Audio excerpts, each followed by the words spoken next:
Doris. Welcome to The Story. Tonight, investigative reporter Evan Watson continues his reporting into ambulance response times around the greater Portland metro area. When you call 911, you expect an ambulance to be there and fast, but that's not happening as often as it should. So what's being done about that? Well, it turns out there is a way to get at least a few more ambulances on the road, and it's happening in neighboring Washington and Clackamas counties, but not right here in Multnomah County. Evan Watson joins me now to explain what's going on. Yeah, Pat, that's called subcontracting, and I'll explain why it's not happening in Multnomah County here in just a moment. But before we get to that, I've got some data I got through public records requests that show just how bad it's been over the last year when it comes to response times. Now, some background here. American Medical Response, AMR, is the primary ambulance provider in Clackamas, Clark, Multnomah, and Washington counties. Here on The Story, we focus mostly on Multnomah County because of the standoff between AMR and county leaders over the county's 2 paramedic staffing requirement. That's the one the company blames for slow responses. But the truth is, response times are lagging in all 4 counties. I requested month-by-month data on AMR response times from each county throughout 2023. While each county has slightly different agreements, the general rule is an AMR ambulance is required to get to an emergency call within 8 to 10 minutes at least 90% of the time. AMR almost always missed that mark, and it was significantly worse in Multnomah County and Washington County. Clark County had the best rates, getting to emergencies on time about 85% of the time. They were the only county to report that AMR met the 90% compliance rate, which happened twice in July and October. Clackamas County was slightly worse, hovering around 80% most of the time, and that rate seems aspirational when you look at Multnomah County's data for the first half of the year. Ambulance crews responded to emergencies within 8 minutes about 60% of the time. Now think about that. On 2 out of every 5 lights and sirens emergency calls, the ambulance would be late, and sometimes very late. Then lastly, to Washington County, Metro West was the ambulance provider through July, reporting compliance rates of about 70%. Then AMR took over in August, and compliance rates stayed roughly the same. The county is quick to point out that transitioning to a new staff and operation is difficult. Washington County's communications agency had dispatch and triage issues over the first few months that would have affected response times, issues that have now been resolved.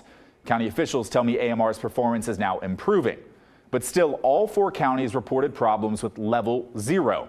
That's when 0 ambulances are available to respond to an emergency call. They're all tied up elsewhere. In just the first 3 months of service in Washington County, there were more than 1,600 level 0 events. In total, AMR was at level 0 in Washington County for more than 75 hours between August and October. That's more than 3 full days where an ambulance was just not available to respond because there simply weren't enough of them. And behind all the data and perspectives I share, that is the most concerning thing. When you need an ambulance, fire crews may still arrive quickly and do what they can, but specialized care, a fast trip to a hospital to potentially save your life, that might have to wait. It is so concerning on so many levels, and if AMR needs this help and Multnomah County is still not budging on that rule, what can be done? Well, subcontracting can be done, and that is happening in Washington and Clackamas County when you get to it. And that means that AMR is partnering with Metro West, its longtime rival in this ambulance game, to get more ambulance on the street. However, of course, Multnomah County, it's a different story.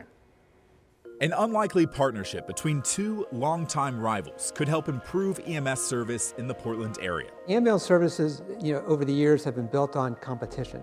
You compete against other private services for 911 contracts and even some non-emergency contracts. But things have changed significantly. The environment has changed, conditions have changed.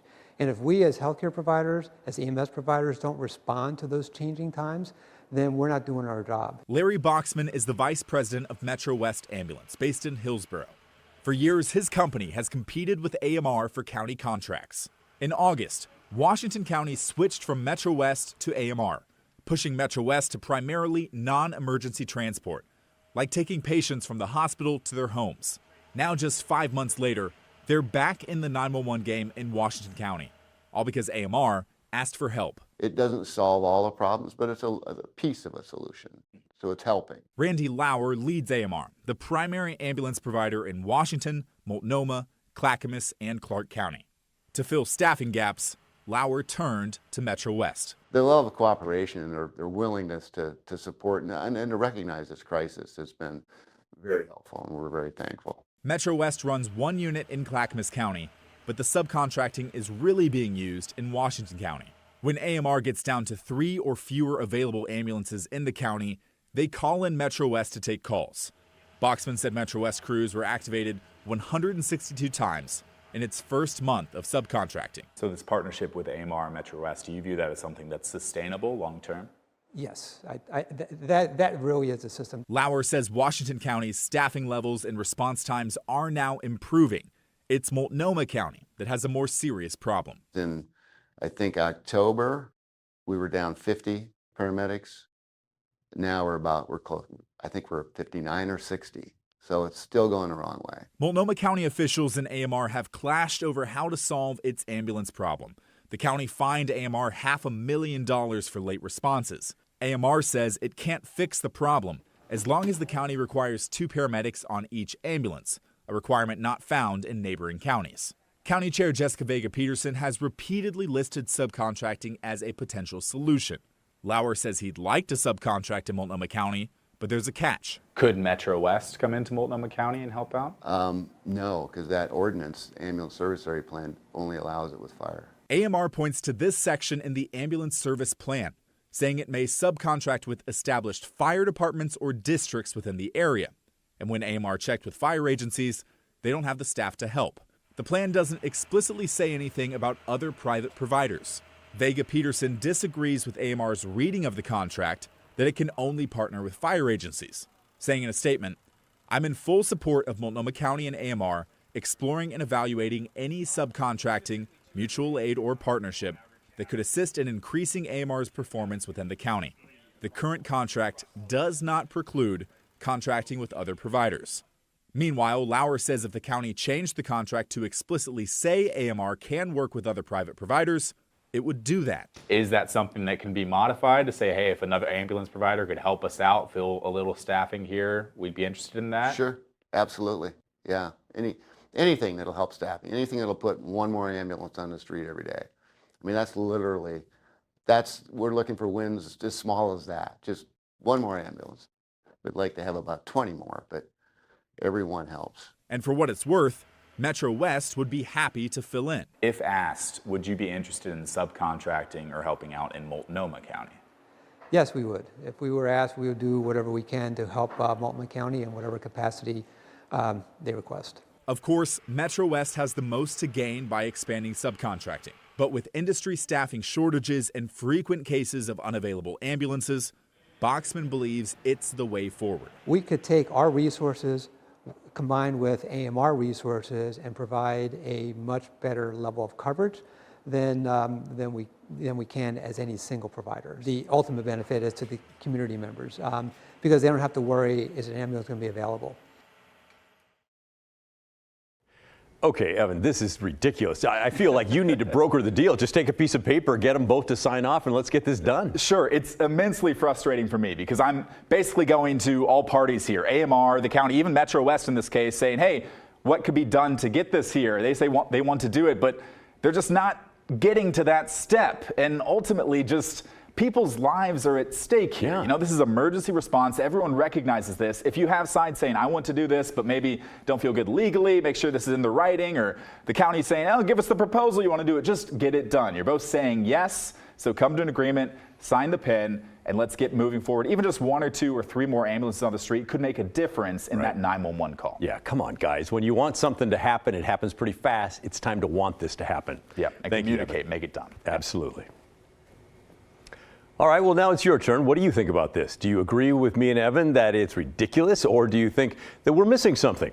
Give us an email, will you? Send it our way. The address is thestory@kgw.com, or you can always call and leave a voicemail. 503-226-5090 is the number to call.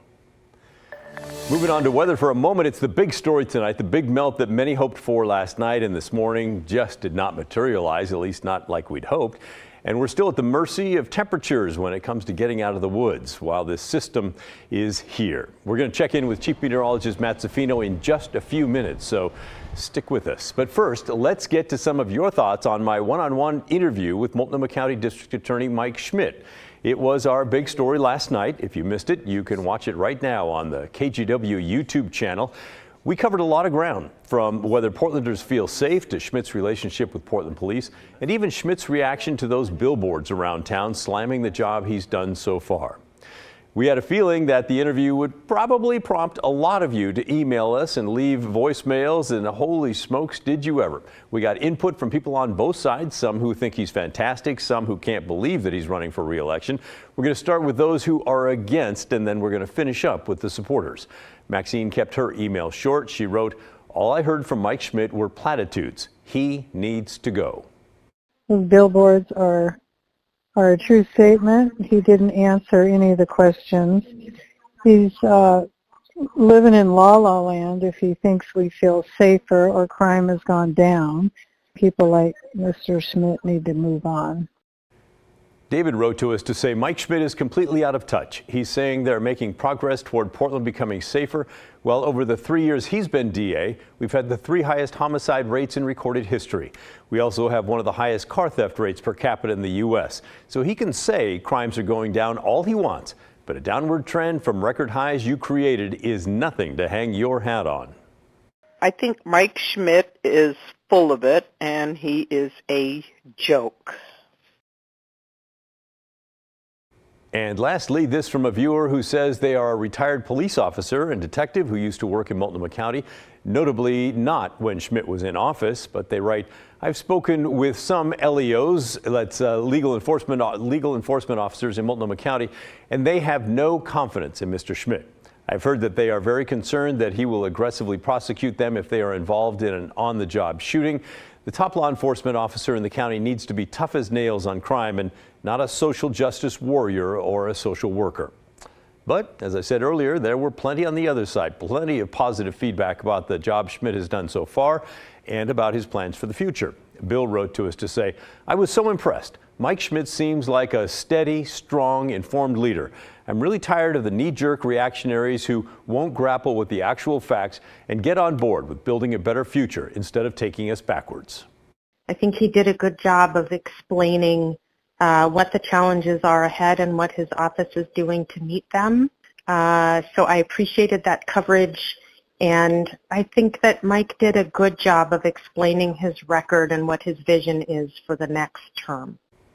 Mike and Kelly chimed in together to say, "We thought your interview with Mike Schmidt was very good and very promising for Portland's future.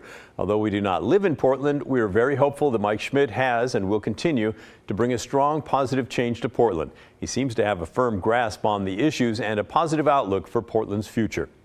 And perhaps the highest compliment for Schmidt came from another viewer named Mike, who wrote in to say, "I liked what Mr. Schmidt had to say. I'm voting for him. Your interview changed my mind." Thanks everyone for your feedback. Please keep it coming. Up next on The Story, Chief Meteorologist Matt Zaffino, as promised, joining us with his latest forecast for what to expect tonight and tomorrow, plus when we can finally expect the return of temperatures into the 40s to bring a big-time melt. Stick around. That's coming up next on The Story.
Well, this might be a record number of days in a row that we've had Chief Meteorologist Matt Zaffino with us here on The Story. We know that you love him. We love him. He's back tonight. Matt, I told you earlier, I was listening to the scanner in the newsroom. We're hearing a lot of wires going down. Right. What's happening? I thought this storm was over. Well, no, we're still getting precipitation right now, and temperatures haven't really dropped a lot. We're not headed for the teens and low 20s like we did back last weekend, but anything that's elevated is getting cold enough to have ice accumulate on it. So there's enough wind, and now we're getting ice accumulating on power lines. I think that's why we're seeing more power outages happening out there. Because look, I mean, the airport's at 35, okay?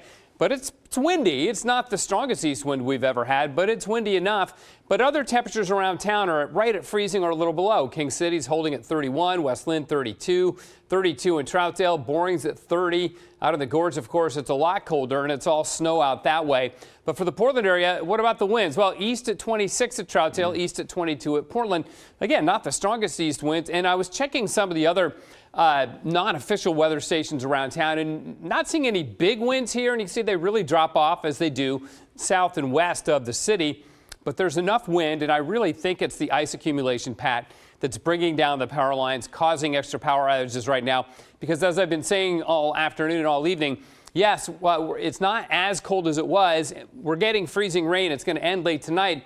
But the icing has been on elevated surfaces, and power lines are elevated surfaces. So I think that's what's happening with it tonight, why we're getting the additional power outages that we're hearing about. The east winds, unfortunately, continue into Saturday, but the temperatures will begin to warm as we go into Saturday. That's the first day that we're going to hit 40 degrees in quite a while. So cannot happen soon enough. I was also thinking, you know, there are trees that are down, there are limbs that are gone, and so now there's ice coming on limbs that didn't get it before, and maybe those are the ones going down as well, taking out the lines. Yeah, no, it's a good point. Everything's been stressed by the weather over the last several days, and so it may take, you know, a smaller branch now to bring down a power line compared to a week or 2 weeks ago. So all of that is going on. It certainly is contributing to the overall effect because it's all accumulating, right? And we haven't gotten rid of the snow and the ice that we picked up last weekend, and that is refreezing in some places. I think the major roads will stay wet overnight because we're not going to see the temperatures drop a ton overnight. So that's the good news, and tomorrow will basically be a dry day. But I want to talk a little about the temperature records, though, Pat, yes, that we've been seeing over the last week or so. So we had record cold days on Saturday and Sunday. Okay, in Portland, last Saturday, we never got above 21, Sunday 23. Those are the coldest temperatures, high temperatures for those days that we've ever had. And I just want to say, for those of us with old houses and single pane glass, it was the first time in a long time that I've seen the ice thick on the inside of the window. Yeah, that tells you something there, too. And my power was out for 2 days over the weekend when it was cold like that. It was 32 degrees inside my house. So that's that's what happens when it's that cold outside, and with older houses, like you say, that aren't as well insulated, maybe some single pane, all of that. And the east wind, if that works on your house, that was even worse. I guess the good thing, if you will, tonight is that, yes, we have power outages, and that's never fun. But it's not as cold as it was over the weekend. Temperatures in the 30s means your house isn't going to cool off as fast as it did when the temperatures were in the teens, right? Hey, we had some record lows, too. That was on Tuesday. Hillsborough, McMinnville dropping into the teens. And then perhaps Monday was one of the more impressive records, dropped to 2 below zero in the Dalles for a record low there, too. Now, today was, we haven't gotten above 40 degrees, Pat, since last Friday. So it got me thinking, what's that? You know, what about our streak of days where we don't hit 40 degrees? Well, it stands at 6 right now. Today was day 6. But the records, the records. We've had some long ones. Back in December of 1978, starting on Christmas Day through the middle of January 1979, 22 days in a row, right, where we did not hit 40. And the longest streak, this is now our 6-day streak, is our longest streak since 2017. I'm sure you remember that snowstorm. I certainly do. That was an interesting one. We had 8 days in a row where we didn't make 40. Of course, we had about 1.5 feet of snow on the ground, and we didn't have the strong east wind. It kind of looked like Salt Lake City or Denver, just a bunch of snow, and it got clear, stayed cold. So this one is rivaling it. We're up to 6 days now. Tomorrow probably makes 7 days in a row where we don't make 40. All right, and so speaking of the snow and the ice on the ground, does that make it harder for everything to warm up? It seems like a silly question, but it is there. Oh, not a silly question at all. It definitely contributes to the cooling. In fact, the best way to get a really cold temperature is to have an elevated valley with good snow cover and a clear sky and light winds. And one of those conditions is the snow cover. So we've got snow cover and we've got ice, and that just insulates everything right around freezing, and it does make it harder to warm things up because it's keeping the air cooled right above it. So that absolutely has an impact on keeping these temperatures down a bit. And you may have noticed last night we had quite a bit of fog here and there around town. It also helps to create fog for that same reason. You're cooling the air, getting more condensation. Always fascinating. Thank you, Matt. Appreciate you taking the time. He's the hardest working man on TV right now, ladies and gentlemen. Coming up next on The Story, despite the weather last night and tonight, warming shelters are not open in Multnomah County. Blair Best explains why and tells us what some day centers are doing tonight for the very first time. That's when The Story returns.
Well, we've told you a few times now that our winter weather has been deadly, especially for those out on the streets.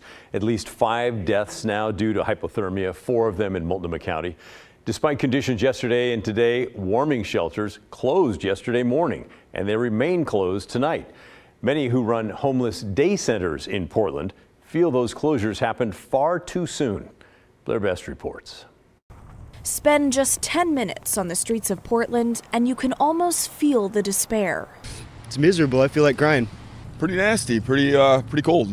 Especially for homeless people like Jacob. I don't cry often, but yeah. Multnomah County closed warming centers Wednesday morning because these emergency shelter thresholds were not met. Temperatures weren't cold enough, and there wasn't enough rain or snow. But yeah, obviously they made the wrong move. It didn't get up to 40 degrees. I think it's 33 right now. Freezing rain. Multnomah County has since declared a cold weather advisory in order to expand outreach and hand out tents, but warming centers will remain closed. County Chair Jessica Vega Peterson tells KGW these outreach efforts, along with the record number of people served during the height of the storm, is proof of the county's commitment. Well, tents ain't doing enough. That's pretty rotten. I mean, a lot of people were dispersed and displaced. Homeless people downtown are left to rely on the few open day centers like Rosehaven. This morning we have had people who have been outside all night showing up here looking for resources for tonight, and it's been really, really challenging. Seeing as overnight shelters in Portland are limited. We've been contacting the city and the county looking for additional beds. We called 211 last night. They had no beds available for anybody. There just aren't the resources. For 3 hours Thursday, the county opened a few places for people to get cold weather gear. I think this is indicative of a much greater problem. We shouldn't be scrambling like this in inclement weather. It is winter in Oregon. These beds should be available all the time, all year round. However, there is one silver lining for homeless people in all this. The city of Portland has extended its pause on camp removals through at least Friday. It's hard for people that are trying to do the right thing and trying to stay sober and trying to better their life, and they're not getting the opportunity to do so. All right, so we asked the city of Portland if they could just open emergency shelters on their own, and they told us that's not their call. It's up to the county, and they're just prepared to help if needed. Now, we're also hearing that some day centers are taking things into their own hands and getting creative with how to shelter people overnight. Blair Best, KGW News. All right, thank you, Blair. Thanks for keeping a spotlight on that. That's the end of our show, folks. Thanks so much for watching. And remember, the story, our collective story that never ends, it just keeps going. Instead of the good stuff, the team has a regular newscast coming your way next with more weather coverage to keep you informed. In the meantime, I'll see you right back here tomorrow, 6:30 p.m.